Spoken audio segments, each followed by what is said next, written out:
गजानन गणदेव भगवान की जय। ओम नमः शिवाय। श्री गुरु पुराण छठा अध्याय। जीव की गर्भावस्था का दुख, गर्भ में पूर्व जन्मों के ज्ञान की स्मृति, जीव द्वारा भगवान से अब आगे दुष्कर्मों को न करने की प्रतिज्ञा, गर्भवास से बाहर आते ही वैष्णवी माया द्वारा उसका मोहित होना तथा गर्भावस्था की प्रतिज्ञा को भुला देना। गुरु ने कहा, हे केशव, नरक से आया हुआ जीव माता के गर्भ में कैसे उत्पन्न होता है, वह गर्भवास आदि के दुख के जिस प्रकार भोगता है, वह सभी आप मुझे बताइए। तब श्री भगवान विष्णु ने कहा, स्त्री और पुरुष के संयोग से वीर्य और रज के स्थिर हो जाने पर जैसे ही मनुष्य की उत्पत्ति होती है, उसे मैं तुम्हें कहूँगा। ऋतुकाल में आरंभ के 3 दिनों तक इंद्र को लगी ब्रह्मा हत्या का चतुर्थांश रजस्वला स्त्रियों में रहता है। उस ऋतुकाल के मध्य में किए गए गर्भाधान के फल स्वरूप पाप आत्माओं के देह की उत्पत्ति होती है।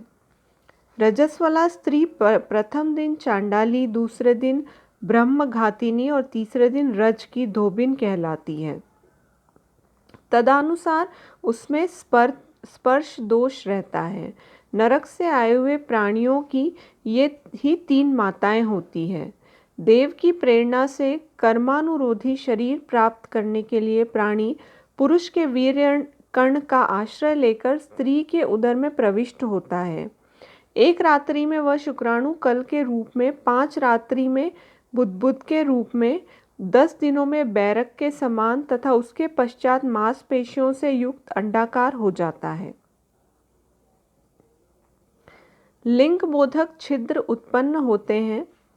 1 मास में सिर, 2 मास में बाहु आदि शरीर के सभी अंग, तीसरे मास में नख, लोम, अस्थि, चर्म तथा लिंग बोधक छिद्र उत्पन्न हो जाते हैं।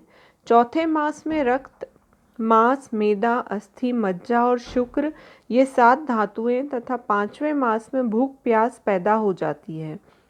छठे मास में जरायु में लिपटा हुआ वह जीव माता की दाहिनी कोख में घूमता है और माता के द्वारा खाए पिए अन्नादि से बड़े हुए धातुओं वालों वह जंतु विद्या मूत्र के दुर्गंध युक्त गणेग रूप में गर्भाशय में सोता है। वहाँ गर्भस्थ शुद्धित कुर्मियों के द्वारा उसके अनुसार अंग प्रतिशण बार बार काटे जाते हैं, जिससे अत्यधिक क्लेश होने के कारण वह जीव मूर्छित हो जाता है। माता के द्वारा खाए हुए कड़वे, तीखे, गरम, नमकीन, रूखे तथा खट्टे पदार्थों के अति उद्वेजक संस्पर्श से उसे समूचे अंग में वेदना होती है और जरायु से लिपटा हुआ वह जीव आंतों द्वारा बाहर से ढका रहता है। उसकी पीठ पर गर्दन कुंडलाकार रहती है। इस प्रकार अपने अंगों से चेष्टा करने में असमर्थ होकर वह जीव पिंजरे में स्थित पक्षी की भांति माता की कुक्षी में अपने सिर को दबाए हुए पड़ा रहता है। भगवान की कृपा से अपने सैकड़ों जन्मों का कर्मों को स्मरण करता हुआ वह गर्भस्थ जीव लंबी श्वास लेता है। ऐसी स्थिति में भला उसे कौन सा सुख प्राप्त हो सकता है। मांस, मज्जा आदि 7 धातुओं के आवरण में आवृत वह ऋषि कल्प जीव भयभीत होकर हाथ जोड़कर विकल वाणी से उन भगवान की स्तुति करता है जिन्होंने उसको माता के उदर में डाला है। 7वें महीने के आरंभ से ही सभी जन्मों के कर्मों का ज्ञान हो जाने पर भी गर्भस्थ प्रसूति वायु के द्वारा चलित होकर वह विष्ठ में उत्पन्न सहोदर उसी पेट में उत्पन्न अन्य कीड़ों की भांति एक स्थान पर ठहर नहीं पाता। जीव कहता है, मैं लक्ष्मी के पति, जगत के आधार, अशुभ का नाश करने वाले तथा शरण में आए हुए जीवों के प्रति वात्सल्य रखने वाले भगवान विष्णु की शरण में जाता हूँ। हे नाथ, आपकी माया से मोहित होकर मैं देह में अहम भाव तथा पुत्र और पत्नी आदि के ममत्व भाव में अभिमान से जन्म मरण के चक्कर में फंसा हुआ हूँ। मैंने अपने परिजनों के उद्देश्य शुभ और अशुभ कर्म किए, किंतु अब मैं उन कर्मों के कारण अकेला जल रहा हूँ। उन कर्मों के फल भोगने वाले पुत्र कलत्रादि अलग हो गए हैं। यदि इन गर्भ से निकलकर मैं बाहर आऊं तो फिर आपके चरणों का स्मरण करूंगा और ऐसा उपाय करूंगा जिससे मुक्ति प्राप्त कर लूं। विष्ठा और मूत्र के कुएं में गिरा हुआ तथा जठर अग्नि से जलता हुआ एवं यहाँ से बाहर निकलने की इच्छा करता हुआ मैं कब बाहर निकल पाऊंगा। जिस दीन दयालु परमात्मा ने मुझे इस प्रकार का विशेष ज्ञान दिया है, मैं उन्हीं के शरण को ग्रहण करता हूँ, जिससे मुझे पुनः संसार के चक्कर में ना आना पड़े, अथवा मैं माता के गर्भगृह से कभी भी बाहर जाने की इच्छा नहीं करता, क्योंकि बाहर जाने पर पाप कर्मों से पुनः मेरी दुर्गति हो जाएगी। इसलिए यहाँ बहुत दुख की स्थिति में रहकर भी मैं खेद रहित होकर आपके चरणों का आश्रय लेकर संसार से अपना उद्धार कर लूँगा।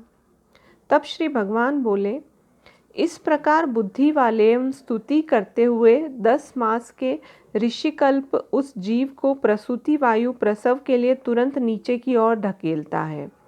प्रसूति मार्ग के द्वारा नीचे सिर करके सहसा गिराया गया वह आतुर जीव अत्यंत कठिनाई से बाहर निकलता है और उस समय वह श्वास नहीं ले पाता है तथा उसकी स्मृति भी नष्ट हो जाती है। पृथ्वी पर विष्ठा और मूत्र के बीच गिरा हुआ वह जीव मल में उत्पन्न कीड़ों की भांति चेष्टा करता है और विपरीत गति प्राप्त करके ज्ञान नष्ट हो जाने के कारण अत्यधिक रुदन करने लगता है। गर्भ में रुग्णावस्था में शमशान भूमि में तथा पुराण के पारायण या श्रावण के समय जैसी बुद्धि होती है, वह यदि स्थिर हो जाए तो कौन व्यक्ति सांसारिक बंधन से मुक्त नहीं हो सकता। कर्म भोग के अनंतर जीव जब गर्भ से बाहर आता है तब उसी समय वैष्णवी माया उस पुरुष को मोहित कर देती है। उस समय माया के स्पर्श से वह जीव विवश होकर कुछ बोल नहीं पाता, प्रत्युत शैशवादी अवस्थाओं में होने वाले दुखों के पराधीन भांति भोगता है।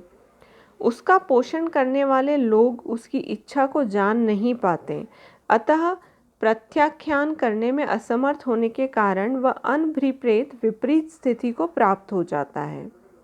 स्वदेह जीवों से दूषित तथा विष्ठा मूत्र से अपवित्र शैया पर सुलाए जाने के कारण अपने अंगों को खुजालने में, आसन से उठने में तथा अन्य चेष्टाओं को करने में वह असमर्थ रहता है। जैसे एक कृमि दूसरे कृमि को काटता है, उसी प्रकार ज्ञान शून्य और रोते हुए उस शिशु की कोमल त्वचा को डांस, मच्छर और खटमल आदि जंतु व्यथित करते हैं।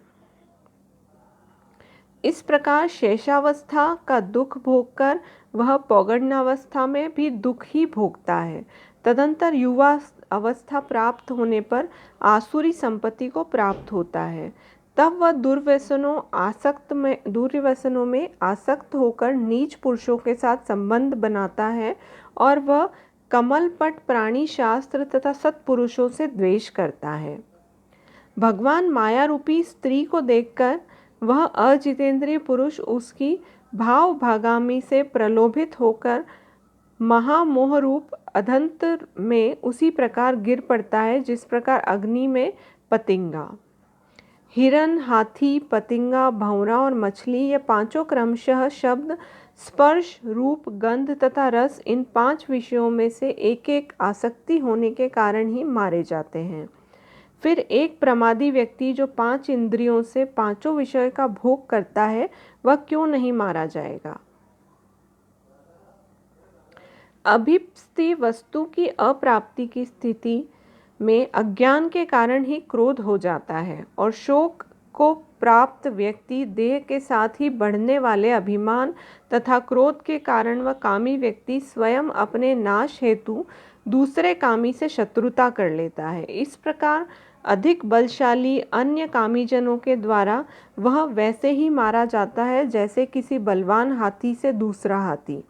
इस प्रकार जो मूर्ख अत्यंत दुर्लभ मानव जीवन को विषय शक्ति के कारण व्यर्थ में नष्ट कर लेता है, उससे बढ़कर पापी और कौन होगा। सैकड़ों योनियों को पार करके पृथ्वी पर दुर्लभ मानव योनि प्राप्त होती है। मानव शरीर प्राप्त होने पर भी द्विजत्व की प्राप्ति उसे भी अधिक दुर्लभ है। अति दुर्लभ द्विजत्व को प्राप्त कर जो व्यक्ति द्विज तत्व की रक्षा के लिए अपेक्षित धर्म कर्मानुष्ठान नहीं करता, केवल इंद्रियों की तृप्ति में ही प्रयत्नशील रहता है, उसके हाथ में आया हुआ अमृत स्वरूप वह अवसर उसके प्रमाद से नष्ट हो जाता है। उसके बाद वृद्धावस्था को वो प्राप्त हो जाता है और उसके पश्चात महान व्याधियों से व्याकुल होकर मृत्यु को प्राप्त करके वह पूर्ववत महान दुखपूर्ण नरक में जाता है। इस प्रकार जन्म मरण के हेतु भूत कर्म पाशों से बंधे हुए वे पापी मेरी माया से विमोहित होकर कभी भी वैराग्य प्राप्त नहीं करते हैं। हे ताक्ष, इस प्रकार मैंने तुम्हें अंत्येष्टि कर्म से हीन पापियों की नरक गति बताई। अब आगे और क्या सुनना चाहते हो? इस प्रकार गरुड़ पुराण के अंतर्गत सारोद्धार में पाप जमिंदिन्तु खनिपरूपण नामक छठा अध्याय पूरा हुआ। ओम नमः शिवाय।